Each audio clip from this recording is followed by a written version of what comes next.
Microstock সাইটগুলোতে এখন marble texture background ডিজাইনের ব্যাপক চাহিদা রয়েছে, কারণ এগুলো হচ্ছে এভারগ্রিন নিশ ডিজাইন। আর আপনারা জানেন এভারগ্রিন নিশ ডিজাইনগুলো সারা বছরই সেল হতে থাকে।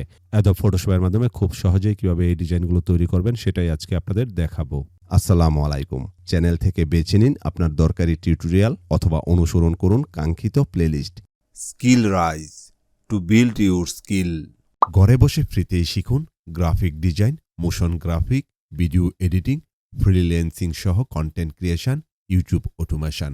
ফ্রি কোর্স লিংক পেতে ভিডিওর ডেসক্রিপশন বক্স চেক করুন।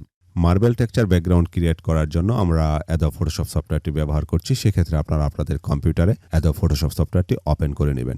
এবার একটি নতুন ডকুমেন্ট ক্রিয়েট করতে হবে। তো আশা করি আপনারা নতুন ডকুমেন্ট ক্রিয়েট করতে পারেন। নতুন ডকুমেন্ট ক্রিয়েট করার জন্য আমরা ক্রিয়েট নিউ বাটনটিতে ক্লিক করে দিচ্ছি। ক্লিক করে দেওয়ার পর এখানে নতুন ডকুমেন্ট ক্রিয়েট করার একটা ডায়লগ বক্স চলে আসবে। এটার এই পাশে আপনারা ওয়াইড এবং এই পাশে হাইট পেয়ে যাবেন। সাধারণত আপনারা আপনাদের মার্কেট প্লেসগুলো রিসার্চ করে দেখবেন কম্পিটিটররা, মানে আপনাদের যারা কম্পিটিটর আছে তারা কোন সাইজের ফাইলগুলো আপলোড করছে। ব্যাকগ্রাউন্ড সেহেতু ফাইলগুলো একটু বড় সাইজের হয়ে থাকে। সেক্ষেত্রে আমি এখানে হোয়াইটের ঘরে 5000 নিলাম এবং হাইটের ঘরে 3000 নিলাম, রেজুলেশন নিলাম 300। তো এরকম নেয়ার পর কালার মোড অবশ্যই আপনারা RGB সিলেক্ট করে দিবেন। যদি RGB না থাকে তাহলে এই ড্রপ ডাউনের ওতে ক্লিক করে আপনারা এখান থেকে RGBটা সিলেক্ট করে নেবেন এবং বাকি যা কিছু আছে সব ঠিকঠাক রেখে আপনারা ক্রিয়েট বাটনে ক্লিক করে দিবেন। ক্লিক করে দেওয়ার পর দেখবেন এখানে একটি নতুন ডকুমেন্ট ক্রিয়েট হয়ে গেছে। তো আপনারা যারা ফটোশপ একদম প্রথম থেকে শিখতে চাচ্ছেন তারা skill rise with Selim YouTube চ্যানেলে এসে প্লেলিস্টে চলে আসবেন এবং এখানে এসে দেখবেন Adobe Photoshop full course Bangla নামে একটি প্লেলিস্ট আছে। এই প্লেলিস্টটি অনুসরণ করে খুব সহজে আপনারা ফটোশপের A to Z শিখে নিতে পারবেন। তো এরকম ডকুমেন্ট ক্রিয়েট করার পর আপনারা লেয়ার প্যানেলে চলে আসবেন। যদি আপনাদের লেয়ার প্যানেলটি এখানে না থাকে তাহলে আপনারা মেনু বারের উইন্ডো মেনু থেকে লেয়ার প্যানেলটি নিয়ে আসবেন। তো লেয়ার প্যানেলে এসে আপনারা এটাকে প্রথমে আনলক করে দিবেন। দেখবেন এখানে লক করা আছে, জাস্ট এই লকের উপর ক্লিক করে আনলক করে দিবেন। এখন আমরা এটার উপর বিভিন্ন ধরনের ফিল্টার অ্যাপ্লাই করব। সেক্ষেত্রে আমরা পুনরায় মেনু বারে এসে ফিল্টার মেনুতে চলে যাব। ফিল্টার মেনুতে এসে এখান থেকে আমরা রেন্ডারে চলে আসব। রেন্ডার থেকে আমরা চলে আসব ক্লাউডসে। ক্লাউডসটা অ্যাপ্লাই করে দিব ক্লিক করে। ক্লাউডস অ্যাপ্লাই করার পর আমরা পুনরায় আরেকটি ফিল্টার অ্যাপ্লাই করব। সেক্ষেত্রে ফিল্টার মেনুতে চলে যাব এবং এখানে এসে পুনরায় আমরা রেন্ডার অপশানে এসে এখান থেকে ডিফারেন্ট ক্লাউডস এই অপশানটা অ্যাপ্লাই করে দিব। তাহলে দেখুন এটার চেহারা এইরকম হয়ে গেছে। তো এই অবস্থায় আমরা চলে যাব ইমেজ মেনুতে। ইমেজ মেনুতে এসে এখান থেকে আমরা অ্যাডজাস্টমেন্ট এই অপশানটাতে চলে আসব।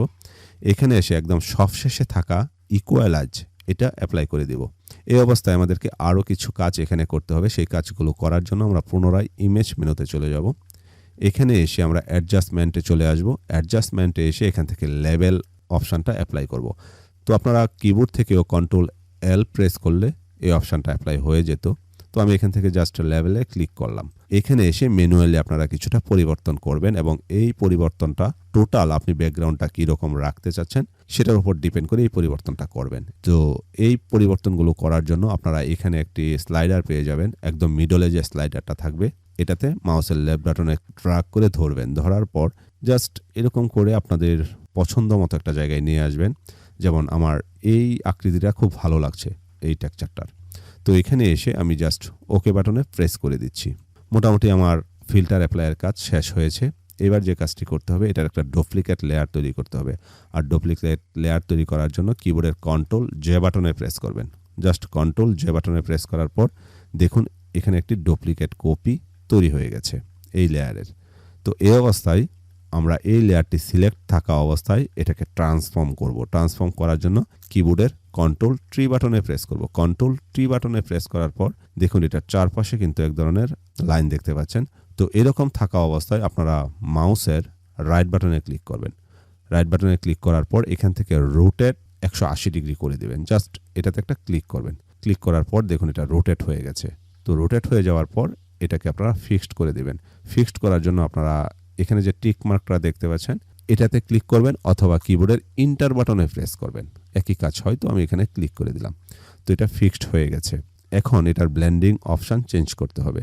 তো ব্লেন্ডিং মোড চেঞ্জ করার জন্য আমরা ব্লেন্ডিং অপশানের ড্রপ ডাউন এরোটাতে ক্লিক করছি।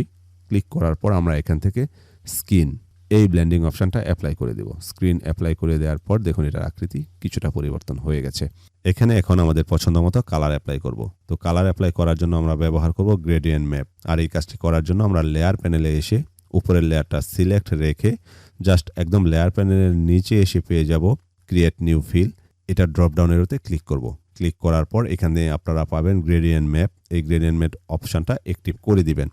অ্যাক্টিভ করে দেওয়ার পর জাস্ট এখানে যে গ্রেডিয়েন্টের স্লাইডারটা পাচ্ছেন এটাতে ক্লিক করবেন।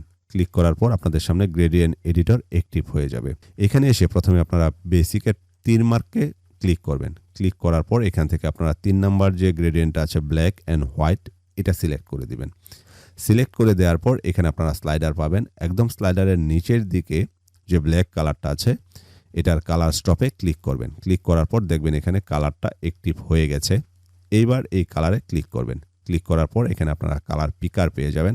এইখান থেকে আপনারা আপনাদের কাঙ্ক্ষিত কালার সিলেক্ট করে দিবেন। দেখুন কালার সিলেক্ট করার সাথে সাথে কিন্তু এখানে কালার পরিবর্তিত হচ্ছে। এই অবস্থায় আপনারা ওকে বাটনে প্রেস করে দিবেন। এখন এই কালার টেম্পারেচারটা কীরকম রাখতে চাচ্ছেন সেটাও ডিপেন্ড করবে আপনার পছন্দের উপর। তো আপনাদের পছন্দ মতো কালার টেম্পারেচার পরিবর্তন করার জন্য আপনারা এই গ্রেডিয়েন্ট স্লাইডারের মাঝখানে একটি পয়েন্ট পাবেন যেটাকে কালার মিড পয়েন্ট বলে। এটাতে মাউসের লেফট বাটনে ক্লিক করে ড্র্যাগ করে আপনারা মুভ করে দেখবেন কালার পরিবর্তিত হচ্ছে। তো এই ক্ষেত্রে আপনারা আপনাদের পছন্দ মতো কালার সিলেক্ট করার পর ওকে বাটনে প্রেস করে দিবেন। ক্লিক করার পর দেখুন এখানে কত চমৎকার মার্বেল টেক্সচার ব্যাকগ্রাউন্ড তৈরি হয়ে গেছে। তো এখন এই মার্বেল টেক্সচার ব্যাকগ্রাউন্ডটিকে আপনাদের জেপিজিতে সেভ করার জন্য আপনারা ফাইল মেনুতে চলে যাবেন। এখানে এসে সেভ এ কপি এটাতে ক্লিক করে দিবেন। ক্লিক করে দেওয়ার পর আপনারা জাস্ট সেভ অ্যাজ টাইপ এখানে এসে জেপিজি সিলেক্ট করে দিবেন এবং আপনাদের কাঙ্ক্ষিত ড্রাইভ সিলেক্ট করে দিয়ে এখানে আপনারা আপনাদের কাঙ্ক্ষিত নাম লিখবেন। তো আমি এখানে 1 দিলাম, আপনারা আপনাদের মতো নাম দিবেন। দেওয়ার পর জাস্ট সেভ বাটনে ক্লিক করে দিবেন। ক্লিক করার পর দেখবেন এখানে জেপিজি অপশান চলে আসবে। এক্ষেত্রে আপনারা লার্জ অপশানটা সিলেক্ট করে দিয়ে ওকে বাটনে প্রেস করে দেবেন। প্রেস করে দেওয়ার পর দেখবেন এটা সেভ হয়ে গেছে। এবার যদি আমি ডেস্কটপে যাই তাহলে গিয়ে দেখব যে এই মার্বেল টেক্সচার ব্যাকগ্রাউন্ডটা এখানে জেপিজি আকারে সেভ হয়ে আছে। তো এবার এটা আপনাদের মাইক্রোস্টক সাইটগুলোতে আপলোড করে দেবেন। আশা করি আপনারা এই পদ্ধতিতে খুব সহজেই একের পর এক মার্বেল টেক্সচার ব্যাকগ্রাউন্ড তৈরি করতে পারবেন। কোথাও যদি আপনাদের বুঝতে সমস্যা হয় তাহলে অবশ্যই কমেন্ট করে জানাবেন। পরবর্তীতে আপনারা কোন বিষয়ের উপর টিউটোরিয়াল চান সেটি জানাতেও ভুলবেন না। ভিডিও টিউটোরিয়ালটি যদি ভালো লাগে তাহলে চ্যানেলটি সাবস্ক্রাইব করে পরবর্তী ভিডিওর নোটিফিকেশন পেতে পাশে থাকা বেল আইকনটি ক্লিক করে রাখুন। ফিরছি খুব শীঘ্রই নতুন আরও একটি টিউটোরিয়াল নিয়ে।